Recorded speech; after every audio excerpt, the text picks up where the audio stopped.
Hey floor cleaners, it's John here. Last week we talked about the importance of getting customer feedback, both indirectly through comments on social media and reviews and things like that, and also directly by conducting customer satisfaction surveys. In this week's video, I want to talk a little bit more about running customer satisfaction surveys, how to ask the right questions and get the most valuable feedback so that you can improve your floor cleaning business. If you've never heard of me before, my name's John Williams and I run a company called Ads Grow Business, or AGB. We specialize in one industry and one industry only, the floor cleaning industry. Whether you're a carpet cleaner, a tile cleaner, a hardwood floor cleaner, we get companies like yours booked out on autopilot with our specialist digital marketing system. I'm on a personal mission to try and help as many floor cleaning business owners as humanly possible, not just survive but thrive, whether that's through working with us on a one-on-one basis inside our program or through this YouTube channel. So without further ado, let's dive right in.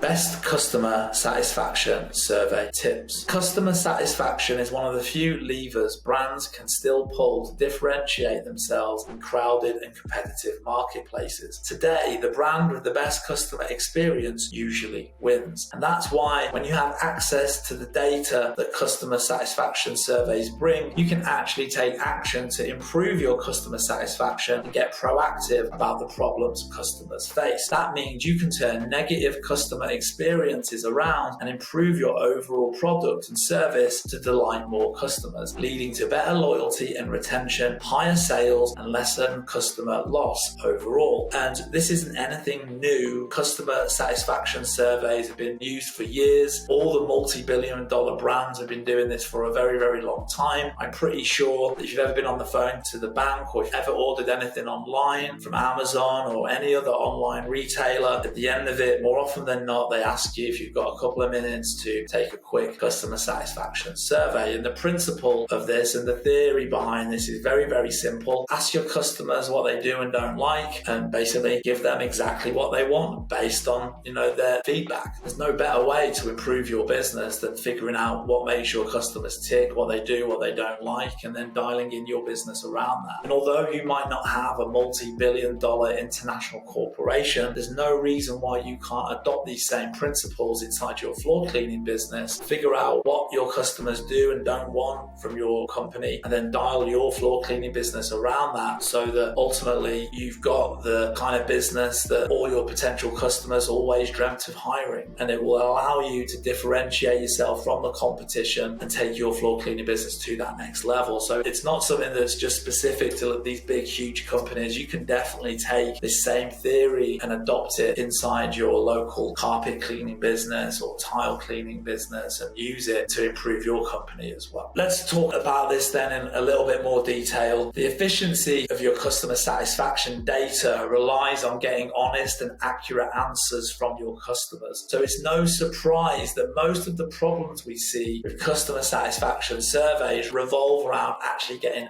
accurate answers from respondents. Because obviously if you get inaccurate information, if it's overwhelmingly positive because people feel afraid to hurt your feelings or whatever because maybe they're a regular customer, then that's going to lead you to maybe taking the wrong actions inside your business or not necessarily taking any action at all because you feel that you don't need to. So it's really important that you get accurate feedback, which is probably one of the biggest challenges when running customer satisfaction surveys. So during the course of this video, I'm going to share a few good insights on creating and structuring surveys that can keep these problems to a minimum so that you can get honest answers from the customers and effectively help your business to improve. Number one, make it very clear to the customers that their opinion matters. To get your floor cleaning clients to take the survey seriously, you need to address them in such a way so that they will see that their opinion is valued and all their comments will be taken into account in order to improve your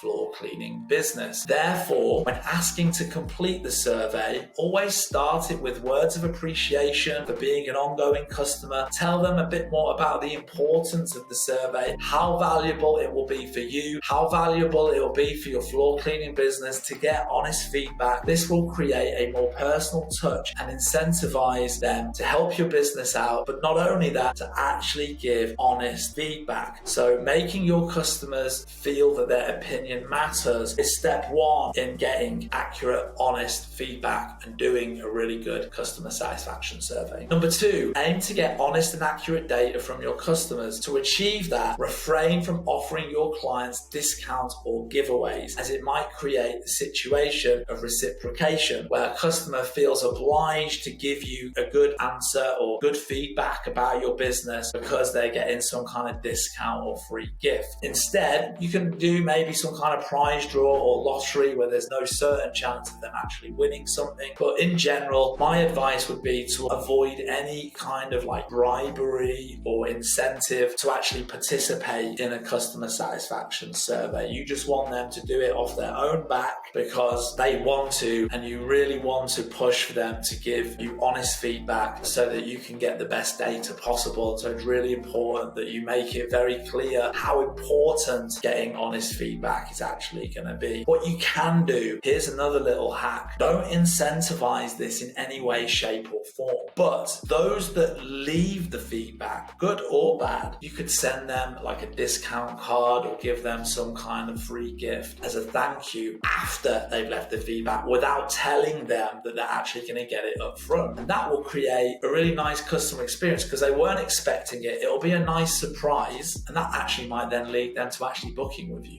So you could actually leverage this, not just to get feedback, but you could actually schedule jobs off the back of this as well. Number three, keep it short. Your main goal is to be clear and concise, finding the shortest way to ask a question without muddying its intent. It's not just about reducing the character count, you also need to cut out unnecessary phrasing from your questions. At the same time, overall survey length time remains important for keeping abandonment rates low. Think about the last time you sat around and excitedly answered a 30-minute questionnaire. It's probably never happened. Therefore, you should aim to make the survey length under 5 minutes. We now live in a world where people are ridiculously busy. We live in a world where we can get anything in an instant, and so people's time is very, very precious. We live in a world where you can click a button and an Uber taxi pulls up outside your door almost instantaneously. We live in a world of Amazon one-click purchases. We live in a world of online food deliveries, grocery deliveries, instantaneous gratification. And so we need to make this process as effortless as humanly possible. So the shorter the survey, less effort required for someone to go through it. The quicker this process is, the better. Number four, only ask questions that fulfill your end goal. Every question you include should have a well-defined purpose and a strong case for being included. Depending on the survey's purpose, it may not matter how a customer first came in contact with your site. If that's the case, don't ask how they found out about you. Including questions you thought couldn't hurt to ask only adds unnecessary length to the survey, length that can put off the client from continuing the survey. In short, be ruthless when it comes to cutting unnecessary questions from your survey. So again, just leaning into what I just said, people's time is precious. People now have got used to this world of like instant gratification. So if you give them some long-winded, bloated survey, they're not going to answer all the questions. They're just not even going to attempt it because people don't have the time or the attention span to do things like that anymore. So really think about, the top 4, 5, 6 most important questions that are going to make a difference in your business if those customers answer them. The best questions that are going to have the most impact, that are going to move the needle forward, the things that are most important, only include those questions. Number 5, construct smart, open-ended questions. The key rule is that you should always aim to ask the brief questions first and create a sense of progress. Then give survey takers who've made it to the closing questions the opportunity to elaborate on their thoughts. Although it's tempting to stick with multiple choice queries and scales, some of your most insightful feedback will come from open-ended questions that allow customers to spill their real thoughts onto the page. You can get people to commit commit to a question with a simple introduction and then follow up with an open-ended question such as, why do you feel this way? So for example, you could ask a very quick and easy question, are you happy with the service that we provide in general? Yes or no? And then follow on from that with, can you give us a little bit more detail as to why you feel this way? And then that will then lead them to elaborate and give you a lot more specific